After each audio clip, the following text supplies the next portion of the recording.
औज़ुबिल्लाहि बिस्मिल्लाहिर्रहमानिर्रहीम। जावेद गफ़ारी आपकी खिदमत में हाजिर और आज बात करेंगे मोहतरमा मरियम नवाज़, जो भी आप सही समझें वो कह लें। उनकी कल पेशी थी और नैब जैसा ताकतवर इदारा उसकी उस पेशी को उसको पोस्टपोन करना पड़ा, क्योंकि रिपोर्ट्स तो हर किसी के पास होती हैं। मुस्लिम लीग नून के कई हलकों में बाकायदा तौर पर तैयारी की जा रही थी कि कैसे कल की पेशी जो हो उसको भी एक जलसे की रंग देना है और जुलूस निकालना है। अब वो नैब का निकालना है या किसका निकालना है ये तो हम कुछ नहीं कह सकते, लेकिन नैब को लगा कि उसका जुलूस निकाला जा सकता है, जैसे कि पहले हुआ। और आज एक आला सतह का इजलास हुआ लाहौर में। उस इजलास के अंदर बाकायदा तौर पर ये तय पाया कि कैसे इस तमाम तर झंझट को थोड़ी देर के लिए दूर किया जाए। और बाकायदा तौर पर रेंजर्स भी तलब किए गए थे, दीगर सिक्योरिटी इदारे भी बड़े मुतारिफ थे, क्योंकि एक बड़ी मुल्ज़मा उन्होंने कल पेश होने जाना था। उससे पहले उनको लाहौर हाई कोर्ट ने वो दे दी है 12 अप्रैल तक, तो वैसे ही जमानत पर रिहा कर दिया था। अब ये भी डर नहीं था कि उनको गिरफ्तार कर लिया जाएगा, लेकिन उसके बावजूद नैब ने आज ये जो कल होने वाली पेशी यानी कि 26 मार्च को होने वाली पेशी थी उसको मुलतवी कर दिया है। और ये भी नहीं बताया कि नेक्स्ट उनकी पेशी कब होगी, क्योंकि बड़े लोगों की बड़ी बड़ी बातें, बड़ा मुल्ज़म है, बड़ा कार्रवाई है और उनकी बड़ी रैली जानी थी, उसकी तैयारी भी हो चुकी थी। अब तो ये फंड्स जो ये निकाले होंगे ये ज़ाये हो गए। जो मोहतरमा मुल्ज़मा की जो पेशी के दौरान एक बड़ा जुलूस निकाला जाना था, एक बड़ी रैली का समा होना था। लास्ट टाइम तो रैली ने पथराव भी किया नैब की बिल्डिंग पर। इसी से बचते हुए आज एक आला सतह का इजलास हुआ और उसके अंदर यह तय पाया कि अब मुल्ज़मा को ना बुलाया जाए और मुल्ज़मा को फिर किसी वक्त बुला दिया जाए, क्योंकि NCOC का इजलास जो हुआ था उसके अंदर भी कहा गया था कि शदीद ख्याल किया जाए कोरोना के हवाले से, जो भी एहतियाती तदाबीर हैं उसका। और इसके अंदर शक था, शुबा था कि झमघटा लगेगा और लोग इकट्ठे हो जाएंगे, और क्योंकि वो अपनी मुल्ज़मा कैद से बहुत ज़्यादा प्यार करते हैं और वो अपनी मुल्ज़मा कैद को अकेला नहीं भेज सकते।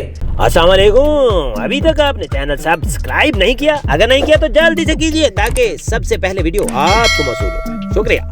इसलिए नैब ने सोचा कि क्यों ना हम अभी थोड़ी देर के लिए सब्र कर जाएं, क्योंकि कोविड जैसे ख़तरनाक एक मोहलिक मर्ज पाकिस्तान के ऊपर वारिद है और उसका सेकंड लेयर जो इस वक्त जारी है, उससे बचने के लिए हुकूमत तदाबीर कर रही है। तो क्यों ना एक तदबीर हम भी कर दें, इसमें हिस्सा मिला दें और आज ये जो कल होने वाली पेशी थी इसको कुछ देर के लिए पोस्टपोन कर दिया जाए। अब पोस्टपोन तो कर दिया गया है, मुस्लिम लीग नून का अभी तक कोई रद्द अमल नहीं आया इसके ऊपर।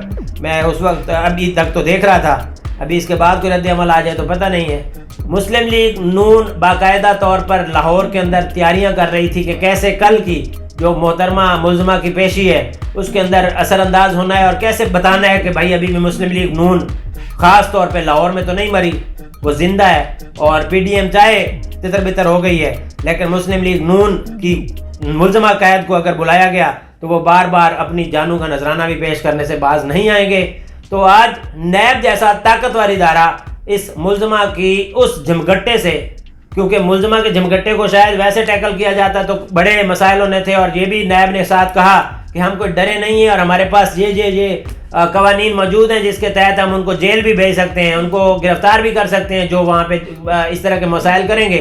लेकिन उसके बावजूद हमने मुल्क की